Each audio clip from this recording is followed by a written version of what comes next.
guys. Alrighty, so this was the big week for everybody that's a nerd, likes superhero films, likes Marvel, likes anything, likes fun, likes enjoyment, That's right. likes life. That's right. That is Endgame. Endgame released last week, I guess, Thursday technically. We did not have tickets because we didn't think we were going to be able to get a babysitter. Right. And tickets were sold out everywhere, and we did get tickets. Don't mind Alex, Yeah. he's laughing right He's now. giggling. But luckily enough, we were able to find 2 more tickets, the last 2 tickets in all of town for 2 weeks. Right. It was going to be forever to even see the movie, and I knew it was going to be spoiled for me, so hey, you know, but we found 2 tickets in IMAX at 8:30 in the morning. Yeah, Mark So- came busting into the bedroom at like 10 o'clock and I was like, I found 2 tickets. That Can your was a mom record. babysit? And I was like, That was a record. Maybe? And going that early was definitely a record for me Yeah. ever seeing a film. Endgame, this obviously takes place right after the events of Thanos finding all the Infinity Stones and snapping his fingers and erasing half of all existence. So that's where we picked up with Endgame. I think just a real quick short synopsis of what we felt. What did you think about the movie? I love this movie. Honestly, it's in my top 3 movies of all time, superhero movies of all time anyways. I thought it was great. I thought the storyline was phenomenal. I don't feel like I sat in the theater for 3 hours. No, I agree. I think the 3 hours yeah. went by pretty fast. Yeah, and I kinda don't wanted feel more, like there actually. was... I did too. I don't feel like there was a whole lot... Like, sometimes when you're a really long movie like that, you have, like, a really slow section in the middle.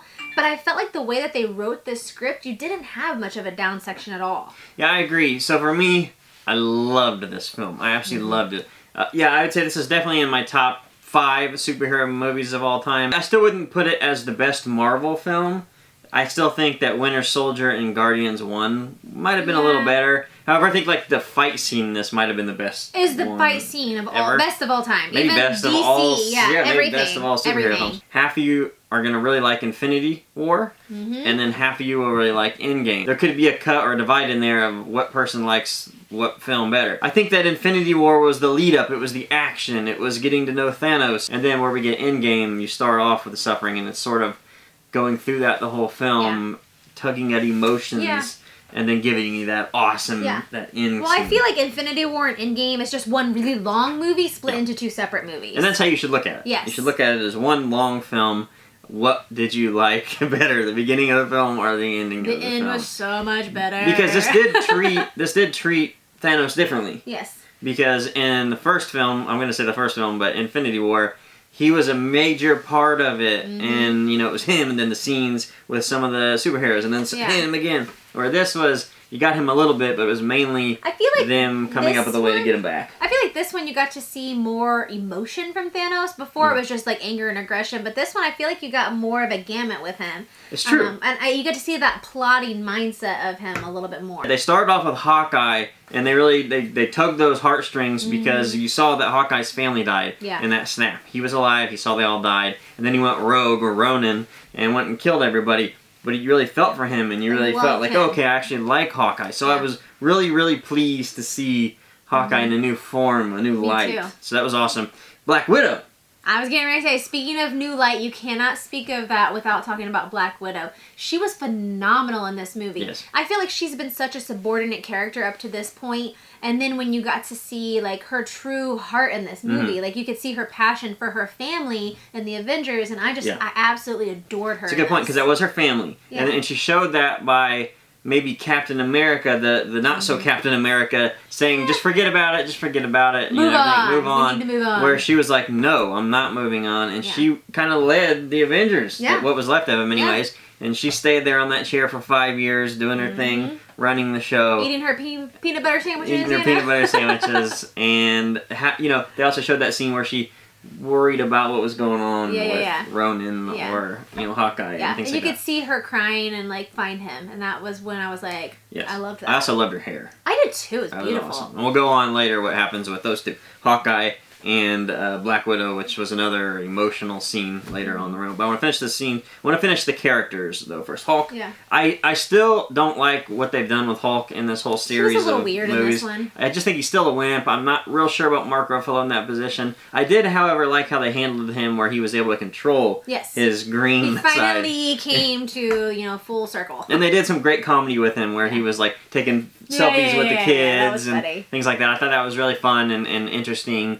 And it was just it was cool to see him always being green and acting like that instead of us having to see Mark Ruffalo. He was finally accepting that inner demon in himself, which all of us kind of attest to. Everyone's got that inner emotion that they have a hard time controlling. Dr. Jekyll, Mr. Hyde, but now he's okay. He's this full circle, and I love that. I'm sure we're going to see more of him later down the road, because I'm sure this isn't the end of Hulk, because we still need to see Hulk, the actual Hulk, because he's still a wimp.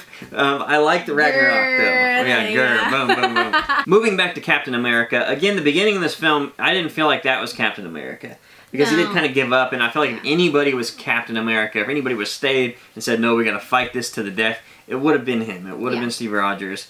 And that was true up until Tony Stark came on board. Yeah, and you could see them rekindle their romance with each other. And then later on down the film, Captain America becomes Captain America. Oh, yeah. Like that end scene. America's booty. That end scene, you really get that. Like, that is Captain America. I'm proud that he's the leader of the Avengers. Yeah. Let's talk about Tony Stark, though, since we got into that. So, in this film, I really felt like I could acknowledge his feelings. I could too, yeah. His family didn't die. You know, you saw that he had his kid. Pepper was still alive and all that. And so he felt, why should I go and risk my life to do this when... He was already lucky and blessed enough to have his family. I did this for how many years? Right. I saved a lot of people. Right. My family's alive. I'm cutting my losses and I'm going to go live on my farm or whatever. Yep. And I can feel that. I could totally see that, especially now that we're parents. I totally get that emotion. Yeah, he didn't feel like he was giving anything up. He was like, what are we supposed to do? Yeah. It's over, guys. Come on. Right. Even though he still had some emotional baggage where he felt like maybe he killed Spider-Man. And then, like, obviously, he couldn't rest. Like, I mean, that was one of the things that they said. He couldn't rest. There's no such thing as a resting brain, right? Right. Especially someone who is that intelligent. When you're thinking about something, you're going to pick it apart until you find the solution. Which brings up a good point when they bring Ant-Man in, which is really cool. And he sort of, like you said, kindled that fire of how a time machine works. And I loved when Ant-Man came in. He was like trying to catch up for 5 years of talking, so he talked really fast when he came in. He's like, whose peanut butter sandwich is that? And then he just kept going while eating, and I thought that was pretty phenomenal. I really like Paul Rudd in that position. I do too. I think he's Ant-Man, great. I remember when it came out, I thought, that is going to be so stupid. Marvel's finally going to fail at a movie. And then we watched it and we were like, nope, they succeeded They succeeded in that. And I love that scene where he has a taco. Yeah. The ship comes out and blows off the stuff. I know, and then Hulk comes by and drops two tacos in his hand. He's like, thanks, buddy. There's a lot of stuff like that in this film, the small stuff that just made you smile. Yeah. They didn't need to make you crack up. It was just little things that made you smile. It's like, that moment was them bringing the team back together, and he was just like, thanks for bringing us back together. Here's your tacos. Get used to it. Yeah. Like, really good stuff. Yeah. Captain Marvel. So, the one thing I want to say about Captain Marvel is she still feels very stiff to me. Yeah. I know that might be her character she's trying to portray, but just overall, whether it's Brie Larson or Captain Marvel in general, I just think her character is very stiff. Yeah. And it reminds me of what DC does, one of the problems with DC, where they always want to strike a heroic pose. Yeah. Neck high, chin high. Like, and that's better one of... Better than now moment. Yeah, and that's one of the things that makes the Marvel films better than what DC has done lately, the Snyder stuff, is they always want to, the Snyder stuff, they always want to pose in this stuff and not be just real and move, Flexible. When I look at somebody like Robert Downey Jr., he is wildly better of an actor than everybody. I mean, in this film and in general, and it really shows. But you can also go down the line like Tom Holland, where he's moving, he's emotional. He's going to be phenomenal as his career goes on. And then we get to Captain Marvel, and she's still like this neck thing. And Thor was that way early on. Until he found his comedy side. Yeah. And now he's Speaking of movie. Thor. Yes, we gotta get into Fat Thor. Fat Thor was the best part of this movie for me. I had no idea. No idea. When they were going in, she's like, oh, he won't see you. We see him once a month for a beer. And I was like, oh, he's going to look rough. And then they showed him, I was like, God. Whoa, he looks really rough. Yes. And then that scene with Fortnite, I literally laughed so hard in the theater, I almost snorted. I was like, I can't do this. It was cool to see Korg, too. Yeah. Like, that was an awesome scene. And I would just, and it was really a genius thing to do because Chris Hemsworth said, he doesn't really want to do these movies anymore, mainly because it's really hard to stay in shape like that constantly. Of course, I mean, anybody can understand that. Can you imagine the regiment those guys had to go through to look like that? So he's like, look, it's cool, but I don't really want to do this anymore. So what better way to do it than say, okay, let's just make you fat. Yeah. And now he doesn't have to worry about it. Winner. Yeah. I mean, he's not going to stay that fat probably in future films. I mean, it was obvious now that he can kind of do whatever he wants, because he'll always be in shape probably in general, but not like that shape. Right. Well, I mean, it was obvious that was just a little overkill. Like, okay, we're going to make you fat, extra fat. so that if you lose some weight Yes. or gain some weight in between, You're good either way. Fluctuate, you're fine. And I thought that was a genius thing to And do. I'm glad they did that so that we can keep him in future films, because obviously later on, we'll talk about it later, you get to see him team up with the Guardians, and I think that's going to be pretty epic. Yes. So that's, I guess, the most important characters in it. I mean, we have a lot of other characters. Yeah. Maybe I'm forgetting somebody. I mean, Rocket was in there, and he did a great job. Yeah, I loved Rocket.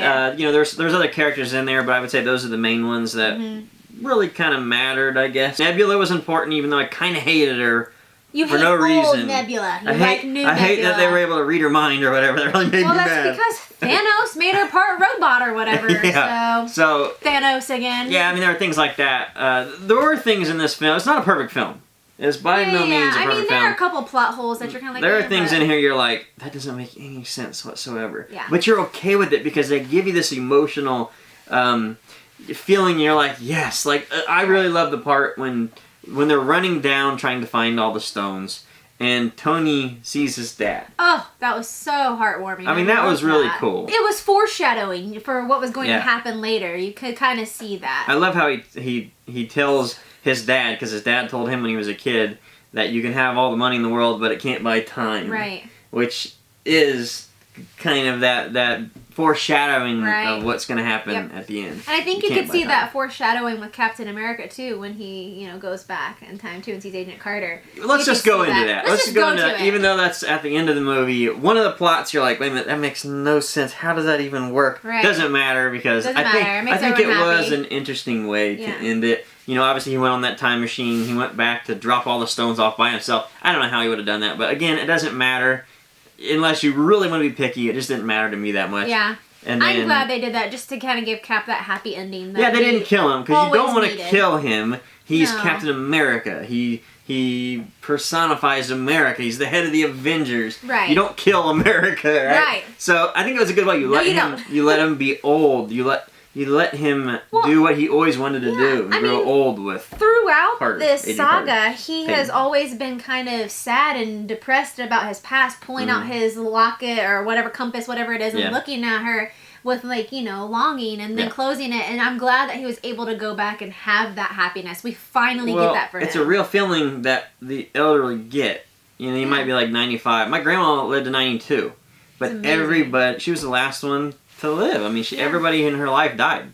Mm-hmm. She even outlived one of her children. Yeah, so that's the kind of thing that really does happen in real life. And I think those feelings that this film was able to go and grab, it felt much more real, more visceral. Right. Something you don't... I haven't really seen in any of these Marvel films, which I think is why I like this one so much, because it did feel... based in reality. Even that Stan Lee moment, that cameo with him, everyone was just kind of like... You could feel the whole audience kind of sigh and just that happy moment where you're like, he's here still, just slightly. Speaking of Stan Lee, I do want to say at the very end of the film when we got to see Iron Man's funeral. Number one, very cool scene. Yeah. The camera pans around and you see all of them at the funeral and paying their respects. And it was cool to see his arc reactor sort of floating in the water and all that. It was really cool. I would have loved to have seen them actually maybe do that. Have a proper funeral or whatever you want to call it at the Avengers headquarters, and you had gravestones or something, some sort of memorial of the fallen, Vision or whoever.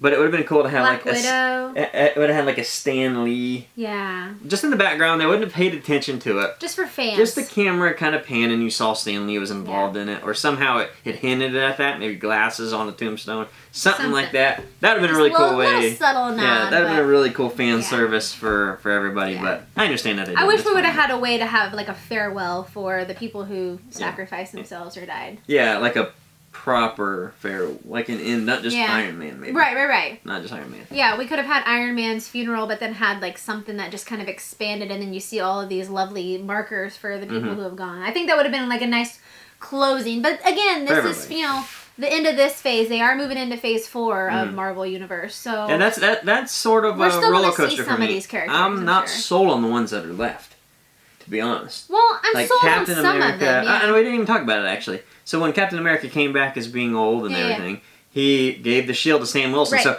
Sam Wilson is going to take over the shield and be the Sam Wilson Captain America. I'm surprised. I really thought it was going to be Bucky.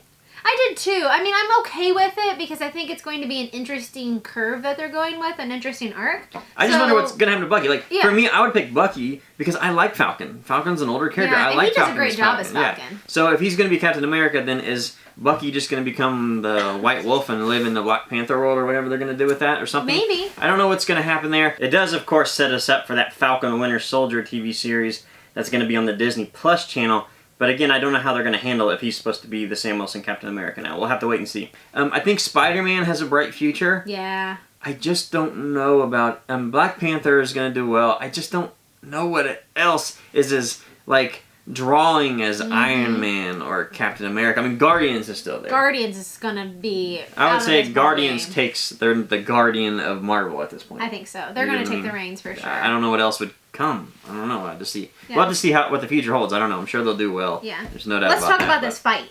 Let's talk about the dang fight. About this fight. So the whole movie, again, I loved what they were doing because it confused me and I didn't know what was going on. I didn't know where they were going with it, where they're jumping back and forth into times and things like that. I didn't know what was going on, like when Tony Stark, they lose the Tesseract and Loki grabs it and disappears. Loki's coming back at some point. I wonder because... There's a Loki out there. Well, at the end of the film, we saw that Thor said, I don't want the crown anymore, basically. I don't want the seat.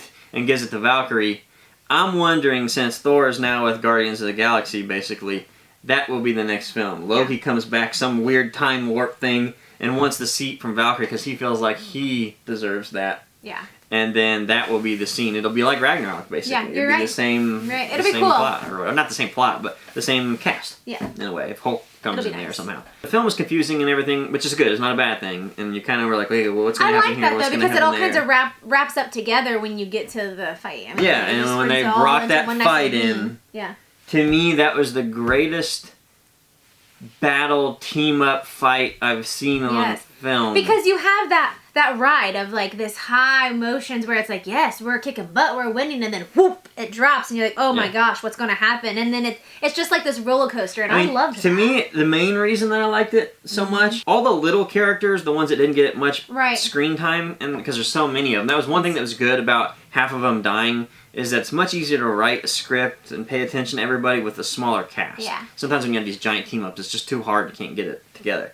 Right. But they did give little tiny dues to everybody in there. You know, they gave them their little dues in that battle. Yep. In that battle. And then, most importantly to me, they really gave you the important characters like Captain America. Right. That was Captain America. That scene where he's battling Thanos was awesome. Oh my God, he has a shield and Thanos is busting the shield up. And then, of course, he gets Mjolnir. I was like, well, I mean, we had a precursor to that in one of the films past. Yeah, when he almost moved it, and Thor's like... Thor's like, oh God, and then he was like, I always knew it! And I was like, that's right. And then, like, later down on the scene where... he gets the axe, and then he's like, no, you take the little one. I was like, that's cool. Like, that's the stuff that was cool, and we could really see Captain America getting that scene. His face is black, and he's bloody, his shield is destroyed. And then he's just battling and battling, yes, and like that is everything I wanted from Captain America. The beginning of the film scared me. Rise from the ashes. I loved it. The end of the film, I was like, that is Captain America. Yeah. That's a way to really send him off. Right, proper, right. I do want to also talk about in that battle scene how cool it was to see Scarlet Witch. Oh man, when she was like. And he was like, I don't even know you. And she was like, oh, you will. I lost everything. Or what'd she say? I lost everything because of you. And he was like, I don't even know you. She was like, you will. And she just starts destroying his... I mean, that was awesome. That's when he had to unleash fury just because of her. I was like, that's right, girl. I mean, we just saw battles of Thor going back and forth. And I loved Fat Thor. Like, I don't know what else to call him. Lebowski Thor or whatever. I loved the beard design and like everything. I thought that was really, really cool. That scene where he was sitting in the corner and they were like, is he asleep? I'm sorry, that's so off track, but I lost it. Well, I think just his power is what made Infinity War so awesome. Yeah. We really saw Thor in that new light where he has the real lightning power. His eyes turn blue and everything. And you got that thing like, that's our hero. Yes. And I felt like we got that with Captain America too. That's our hero. And then Scarlet Witch, and that's our hero. And then Iron Man, that's our hero. Like, it really gave you that heroic feel. But we have to get into Iron Man. Yeah. Because that's where we almost got that with Infinity War. We thought he was dead. Yes. He got stabbed. Oh my god. Well, we knew this was probably it for him. This is probably it. I mean, Robert Downey Jr., he's done with the universe. I mean, he has been acting in this role forever. Yeah, I understand. He started it. He should be the one to wrap it up. Yep. And, you know, when Spider-Man came back, you could see that feeling. When he hugged him and that just moment, I was like, oh, yes. Thanos puts the gauntlet on, thinks he's about to snap, but and all he's of like, them are gone. I am inevitable. Yeah, inevitable, because he saw that in the past or whatever. Yeah. And then, actually, Iron Man stole him, and to put him in his glove, and it molded into that thing. And then he's just sitting there looking at him like, woo! And the gauntlet he made earlier, too, that, like, Hawkeye was running with, and Black Panther was running with and stuff, that was awesome. But that was really cool, and it kind of formed into his suit. Yeah. And then he was, like, snapping, and we He's already like, I knew. am Iron Man. I was like, we knew that would kill him, because Hulk did it first, knowing he was the only one that could survive that. Right. Because it really screwed up Thanos, too. We saw that at the beginning. Yeah, because of the radiation. We didn't talk about when Thor cut his head off. That was so... I was so confused. I was like, wait a minute, is he dead already? What do we do now? What the heck just happened? Yeah, there's so much to say here. But anyways, I love that. And I thought the send-off for Tony Stark was heart-wrenching. People were crying in the theater. You could hear them. Oh, man. This woman beside me was like... I was like, girlfriend is okay. Yes, it was emotional. And when Pepper Potts comes up to him and says, "It's okay, you can go. You can rest now. You can rest now," and everybody's around him, just like, "Oh my God, this is it." Yeah. His face is burnt, and he just looks terrible. And that arc reactor goes out. Yeah. You're just kind of. It's just the whole room was just like. You take that breath, like this has been 10 years of our life. Yeah. And we just saw it die in front of us. Yeah. And I am glad that they didn't do anything yet with Iron Man. I was hoping they weren't going to make like another Iron Man or do anything with that. I want him to just kind of go out and then leave Iron Man alone. And then, of course, we have to talk about the other death scene, Black Widow and Hawkeye. Meeting Red Skull or Stonekeeper. Yeah. Looking for the Soul Stone. We knew when they went together, I mean, somebody had to die. Right. We saw Infinity War and saw what had to happen. We were like, well, which one's it going to be? And I didn't think it was going to be Hawkeye because his family. He needed to return to his family. Right. That was going to be the whole point you watch that movie, right? Right. And I mean, Black Widow died for her family doing this, but I loved how they battled it out and how they like put their foreheads together. Like you could truly see their love for each other as friends and as family, not in like a romantical type of way at all. Right, yeah. But I just loved that and how they like fought each other like, no, I'm going to die for you. And she was like, no, you tell your family you love them. And I was just like, this is great. Even when they were going over the edge and she just was still fighting, you know? Yeah, he was like, darn you or whatever. I know. He's like, no. Yeah. I loved it. Like, it was a good way. I was surprised they cut down though and showed the blood off of her head. Yeah. Because when Gamora died, they didn't show any of that. Right. They just honestly, I cried in that scene more than I cried when Iron Man died. Because Iron Man, you could see it coming. Yeah, Black Widow, I mean, I could see it, but then she's one of my favorite comic book characters. So when I saw her die on screen, it was just like, oh, wait a minute. Yeah, well, it was cool to see her in this movie. Isn't she supposed to have a movie still? I don't know. Maybe they canceled it. I don't know what's going on there, but yeah, it was cool to see Black Widow get her due because I like Black Widow. I wish we could have really got a real spy film with her before all this started. They kind of brought her character in. The world was too crazy at this point to just do some spy stuff. Right. But it would have been cool to have that back in the day. At least one film of it would have been really neat. But yeah, I mean those are the emotional ones of the show, I guess, of the movie. The two big ones. So I mean, just overall, I really liked the film. I really liked it. I thought it was a great way to end this universe. That's what they've done for the last 10 years. It was a really good way for me personally. I don't really know what I haven't really listened yet to reviews of what people are thinking about it. Yeah. Just from the vastness of it, you're always going to have your eyes and stars like, whoa, this is awesome. Right. It's always like the few days later. That's how we like to watch films. We watch them, and then we wait a couple days and let it sink in. How much did I actually like that? We forgot a scene here. What? So, I mean, first off, it was amazing when Doctor Strange, when they all came in there. Man, that was Goosebumps Central right there. Yeah, it was. And you started to see them all walk in there, and then they panned that whole side, and you could see from above Thanos' army, and you got everything in Marvel's army and coming together. That was like, whoa! Now, this is how you do it. I think I thought back to what they did in Justice League. Yeah. And I was like, ooh, this is so much better. This is it. This is how you do it. And I was just like, wow. So as Doctor Strange enters the scene, we get two scenes that kind of set each other up. The first one, you see Doctor Strange, and Tony comes up to him and says, are we in it? Are we in this 1 in 14 million? Yeah. And he's like, if I told you, it wouldn't happen. Right. And then it cuts away. And then later down the scene, we get this epic battle that was just absolutely amazing.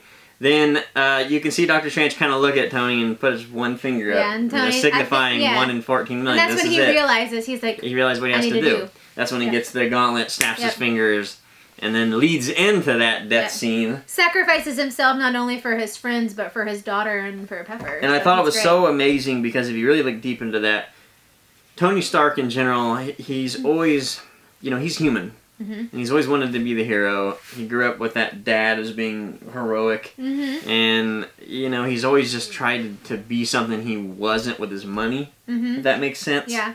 And he always wanted to be that hero. And even though he gave up his family, that snap sort of that made him the hero. Yeah. Because when Thanos in Infinity War said that I respect you, Tony Stark, you can see that affected him. Yeah. Where this affected him too. And again, when he was like, I don't typically take this job as enjoyable or whatever. Yeah. And he was like, but I'm gonna highly enjoy this. Or whatever. That was cool too. That was a different side of Thanos that we talked about. How he really showed new emotions. Yes. And that was cool. It was more real, not so powerful, but really got down to his feelings. Yeah, I mean, it was a good point. But I loved this freaking movie. I did too. I loved it so much. I can't wait to see it again. I'm ready for it to come out on digital format already, so we can watch it like 5-6 times again. Oh yeah, Blu-ray, 4K, all day. All the things. And got home, and it's going to be an expensive year because of Hot Toys. It's going to be very expensive, but hey, we have to have them, right? Oh my god, all the stuff, man. Talking about exclusive pops maybe to come out. Oh yeah, we got a whole other video about that. We're going to have a video of what exclusives we want to see from this film coming up. Just overall, I felt like this was a great ending for me. Again, I think it could be split. Some people are going to love Infinity War. Some people are going to love Endgame. It depends on what kind of viewer you are. Emotional or action. Yeah. And even though Endgame gives you the best end action scene, in my opinion, in history, I still think the emotional side of it is what really made me like the film the best. Yeah, I think so too. Alrighty guys, so let us know down below, what did you think of the film? Did you love it? What do you think about the future phases of Marvel? Who are you most excited about? Or maybe a character that hasn't made it on screen. For me, I want to see Disney go ahead and get a hold of X-Men, reboot that, even though I'm very excited about Dark Phoenix. Yeah, I just think that you could bring X-Men in and then keep this going for another 10 years. Because I don't know who's there now could keep it going 10 years. I want to see Scarlet Witch for sure. Yeah, Scarlet Witch was awesome. There's X-Men. Just get it into X-Men. Yeah. That'd be my thought. Yeah. But, let us know down below. Thank you guys for watching, and we'll see you next time. Thanks, guys. Bye.